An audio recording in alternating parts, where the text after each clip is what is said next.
بسم اللہ الرحمن الرحیم۔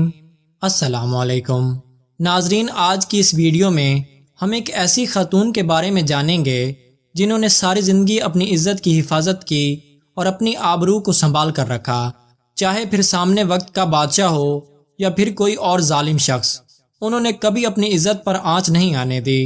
اللہ کی اس ولیہ کا نام حضرت سارہ علیہ السلام ہے۔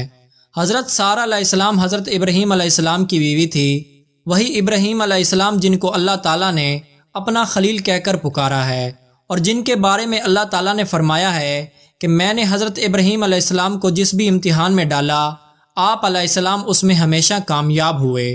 حضرت ابراہیم علیہ السلام کی محبوب بیوی حضرت سارہ علیہ السلام عراق کے شہر بابل میں پیدا ہوئیں۔ حضرت سارہ علیہ السلام اپنے زمانے کی مالدار خاتون تھیں اور بہت سارے مویشیوں اور زمینوں کی مالک تھیں۔ جب حضرت سارہ نے اپنی زندگی کے 36ویں سال میں قدم رکھا تو آپ کی شادی حضرت ابراہیم علیہ السلام سے ہو گئی، اور آپ اپنی زندگی کی آخری سانس تک حضرت ابراہیم علیہ السلام کی فرما بردار رہیں۔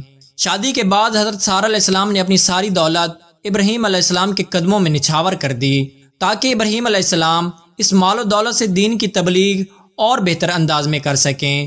شروعات میں ابراہیم علیہ السلام نے شہر بابل میں قیام کیا، لیکن کچھ عرصے بعد آپ علیہ السلام اپنے اہل خانہ کے ہمراہ حران نامی علاقے میں ہجرت کر گئے۔ وہاں بھی کچھ عرصہ قیام کیا، لیکن پھر اللہ تعالیٰ نے آپ کو بیت المقدس جانے کا حکم فرما دیا، چنانچہ آپ علیہ السلام بیت المقدس کی طرف روانہ ہو گئے۔ بعض روایات کے مطابق اس وقت آپ علیہ السلام کی عمر 75 سال تھی۔ بیت المقدس میں خاص وقت تک قیام کے بعد آپ علیہ السلام مصر کی طرف روانہ ہو گئے۔ جب حضرت ابراہیم علیہ السلام اپنی بیوی حضرت سارہ علیہ السلام کے ہمراہ مصر پہنچے تو اس وقت مصر کا بادشاہ عمرو بن امرتی القیس، یہ اس وقت کا فرعون بادشاہ تھا، جو اپنے ظلم اور عیاش حرکتوں کی وجہ سے بہت مشہور تھا۔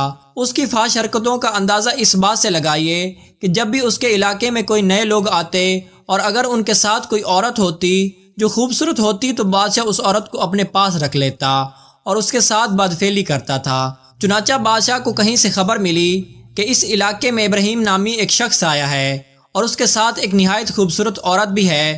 اس پر بادشاہ نے ابراہیم علیہ السلام کے ساتھ بھی یہی سلوک کرنے کا ارادہ کر لیا۔ ناظرین، یہاں آپ کو صحیح سند کے ساتھ ایک حدیث سناتے چلیں، اور یہ حدیث صحیح بخاری کی جلد 2 کی 2217 نمبر حدیث ہے۔ حضرت ابو ہریرہ رضی اللہ تعالیٰ عنہ سے روایت ہے، انہوں نے کہا کہ نبی کریم صلی اللہ علیہ وآلہ وسلم نے فرمایا، حضرت ابراہیم علیہ السلام نے حضرت سارہ کے ساتھ ہجرت کی اور انہیں لے کر ایک شہر پہنچے جہاں ایک سخت گیر ظالم حکمران تھا۔ اسے اطلاع دی گئی کہ حضرت ابراہیم علیہ السلام خوبرو عورت لے کر آئی ہیں۔ اس نے حضرت ابراہیم علیہ السلام کو پیغام بھیجا کہ تمہارے ساتھ یہ عورت کون ہے؟ انہوں نے فرمایا یہ میری بہن ہے۔ پھر حضرت سارہ کے پاس تشریف لے گئے اور ان سے مخاطب ہو کر فرمایا کہ تم نے میری بات کو جھٹلانا نہیں، کیونکہ میں نے ان لوگوں کو بتایا ہے کہ تو میری بہن ہے۔ اللہ کی قسم اس سرزمین پر میرے اور تیرے علاوہ کوئی دوسرا مومن نہیں ہے۔ پھر انہوں نے حضرت سارہ علیہ السلام کو اس ظالم کے پاس بھیج دیا۔ وہ بادشاہ حضرت سارہ کی طرف بڑھنے کے لیے اٹھا تو انہوں نے کھڑے ہو کر وضو کیا اور پھر نماز پڑھنے لگیں۔ پھر دعا کی کہ اے اللہ، اگر میں تجھ پر اور تیرے رسول پر ایمان لائی ہوں اور میں نے اپنے عضو خاص کو اپنے شوہر کے سوا محفوظ رکھا ہے تو اس کافر کو میرے اوپر مسلط نہ ہونے دے۔ اس پر بادشاہ کا سانس گلے میں پھنس گیا اور وہ گر کر ایڑیاں رگڑنے لگا۔ حضرت ارج نے ابو سلمہ بن عبد الرحمن سے حضرت ابو ہریرہ کا بیان نقل کیا ہے کہ حضرت سارہ علیہ السلام نے دعا کی، اے اللہ، اگر یہ مر گیا تو کہا جائے گا کہ اسے سارہ نے قتل کیا ہے۔ چنانچہ وہ درست ہو گیا۔ پھر وہ بری نیت سے اٹھ کر حضرت سارہ علیہ السلام کی طرف جانے لگا تو وہ اٹھی اور وضو کرنے کے بعد نماز شروع کر دی۔ پھر دعا کی کہ اے اللہ، اگر میں تجھ پر اور تیرے رسول پر ایمان لائی ہوں اور اپنے عضو خاص کی حفاظت کی ہے اور اپنے خاوند کے سوا کسی کو اجازت نہیں دی تو اس کافر کو مجھ پر مسلط نہ ہونے دے۔ اس پر وہ زمین پر گرا اور اس کا سانس حلق میں پھنس گیا، حتیٰ کہ زمین پر ایڑیاں رگڑنے لگا۔ حضرت عبد الرحمن نے ابو سلمہ کے حوالے سے حضرت ابو ہریرہ کا بیان نقل کیا ہے کہ حضرت سارہ نے دعا کی کہ اے اللہ، اگر یہ ظالم مر گیا تو کہا جائے گا کہ اس عورت نے اس کو قتل کیا ہے۔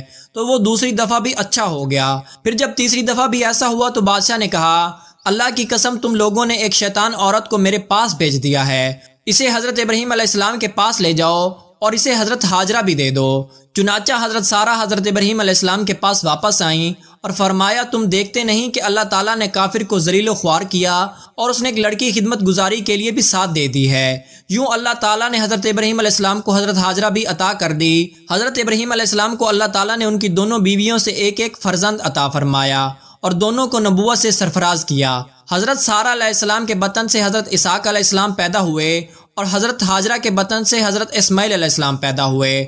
حضرت اسحاق سے حضرت یعقوب علیہ السلام پیدا ہوئے اور ان کی نسل کو بنی اسرائیل کہا جاتا ہے۔ حضرت اسماعیل علیہ السلام کی نسل سے عرب کے تمام قبائل وجود میں آئے۔ آپ ہی کی اولاد میں سے امام الانبیاء حضرت محمد صلی اللہ علیہ وآلہ وسلم اس دنیا میں تشریف لائے۔ جب بنی اسرائیل میں سے جو انبیاء دنیا میں مبعوث ہوئے ان کی تعداد بہت زیادہ ہے، تاہم بنی اسرائیل میں نبوت کا سلسلہ حضرت عیسیٰ علیہ السلام پر ختم ہوا۔ حضرت سارہ علیہ السلام کا انتقال 127 برس کی عمر میں ہوا۔ آپ کی تدفین کنعان کی ایک بستی ہیبرون میں کی گئی۔ اللہ تعالیٰ سے دعا ہے کہ وہ ہم سب کو ہر حال میں اپنی عزتوں کی حفاظت کرنے کی توفیق عطا فرمائیں اور ہمارا خاتمہ ایمان کی حالت میں کریں۔